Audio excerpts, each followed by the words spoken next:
Vamos fazer uma análise agora com a edição, né, da nossa querida Andressa sobre a vitória do Vasco em cima do Atlético Goianiense por 1-0.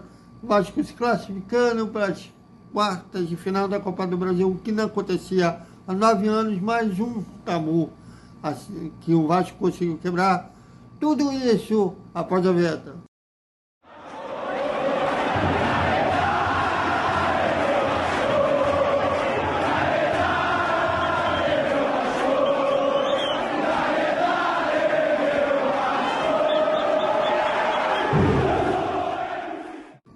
Salve, salve galera do Vascão! Bom dia para todo mundo. E o Vasco, enfim, bom, depois de ter quebrado o tabu de não vencer o Internacional no Beira-Rio desde 2019, acabou com a escrita. Depois de acabar com a escrita de não vencer o Corinthians, seja no Rio, ou seja em São Paulo, que durava 14 anos, outra escrita foi acabada. E agora o Vasco acabou com o jejum de não passar, não ir para as quartas de final da Copa do Brasil, que durava há 9 anos. A última vez foi em 2015, que foi eliminado pelo São Paulo.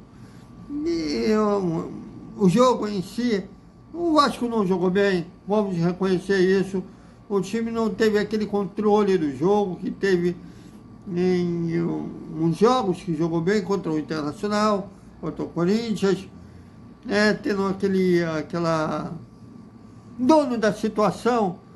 O Vasco não foi esse time, embora no primeiro tempo teve umas posses de bola, mas fora o Payet, que era o único que tentava mudar, tirar o time do marasmo, chutes do francês de fora da área, o Vasco ameaçou pouco.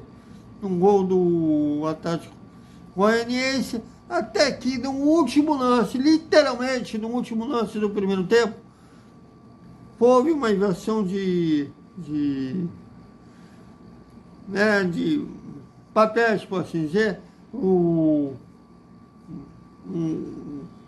Paulo Henrique, como se fosse um ponto esquerda, lançou a bola o Varela dividiu com o goleiro, e o Lucas Vitor, como se fosse um segundo atacante, pegou o rebote, bateu de primeira, e o Henrique do Atlético Goianiense, de forma estabanada, tentou tirar a bola em cima da linha, acabou empurrando, mas ainda a bola pro gol.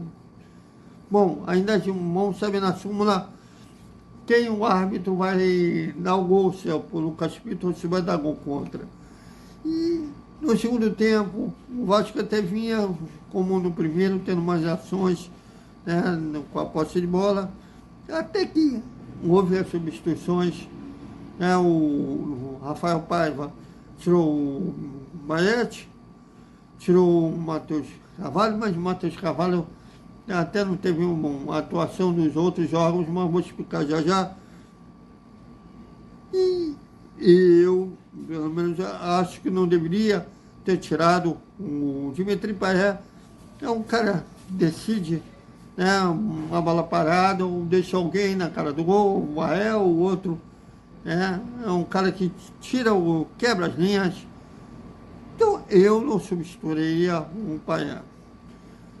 E ainda mais se batendo na madeira, se o Atlético Goianiense empatasse. É um cara que não pode abrir mão na disputa de pênalti também. E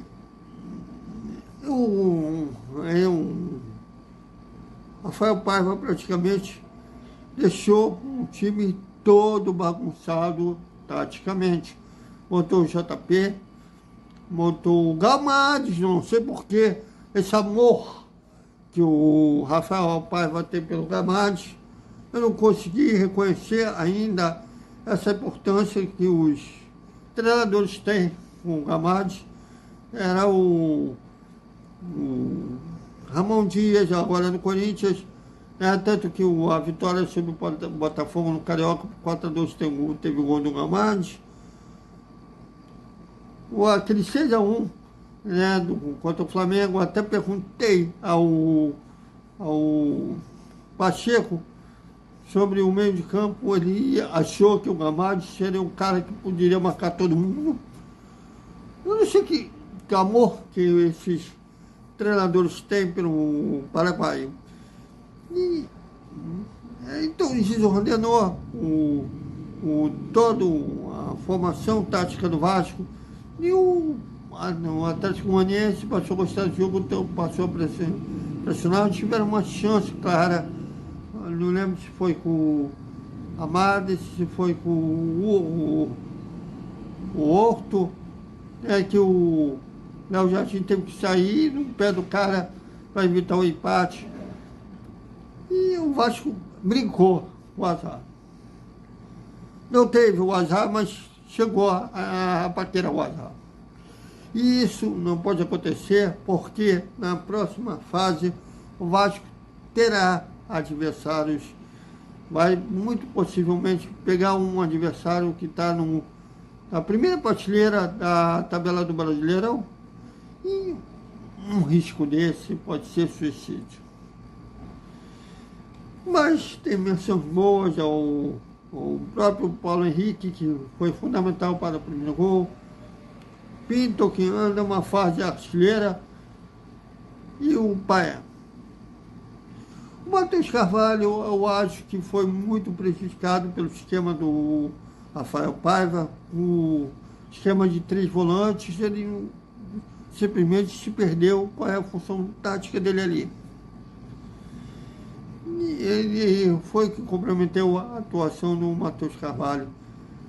E teve que agradecer também a limitações no Atlético Goianiense. O próprio gol do Vasco, o Henrique, ele não conseguiu cortar aquela bola porque ele é um zagueiro ruim.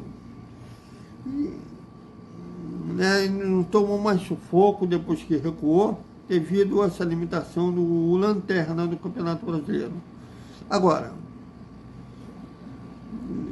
o campo está dizendo, já que o Marcelo Santana estava lá na apresentação do Marcelo Santana, ele falou que o campo ia dizer se o Vasco precisava reforçar mais do que esses 4 que vieram. O campo está berrando. Com a palavra do Marcelo Santana, com a palavra do senhor Pedrinho, que aliás é um semideus, que a gente não pode criticar, com certos torcedores que confundem o jogador com o agora político Pedro Paulo. Pedro Paulo, político, ele tem que ser analisado como tal. O jogador, o que ele fez pelo Vasco, jamais vai ser apagado. Assim como o Roberto Dinamite é o maior ídolo da nossa história como jogador. O presidente, eu prefiro ter amnésia. Embora teve coisas maravilhosas, como o único título da Copa do Brasil foi na gestão do Roberto Dinamite. E é preciso mudar a história do Vasco na Copa do Brasil. Fora o 2011, que você tem que foi campeão, 2006, que foi vice, a gente não gosta de lembrar contra quem, já que foi nosso maior rival. E em 93, quando foi semifinalista, perdeu para o Grêmio, Cruzeiro, desculpe, que até foi uma semifinal, Vasco Cruzeiro e Flamengo e Grêmio. O Vasco foi eliminado pelo Cruzeiro, que iria ser campeão, e o Flamengo foi eliminado pelo Grêmio. E fora essas gestões, o Vasco tem jogos que quer esquecer da Copa do Brasil, eliminado de Brasil, mas ano passado eliminado pelo ABC nos pênaltis. É preciso mudar.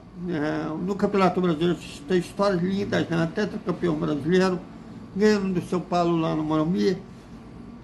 Mas na Copa do Brasil, preciso melhorar a história do Vasco na competição. Então, é isso, galera. Até o vídeo longo da entrevista coletiva do Laje São Januário.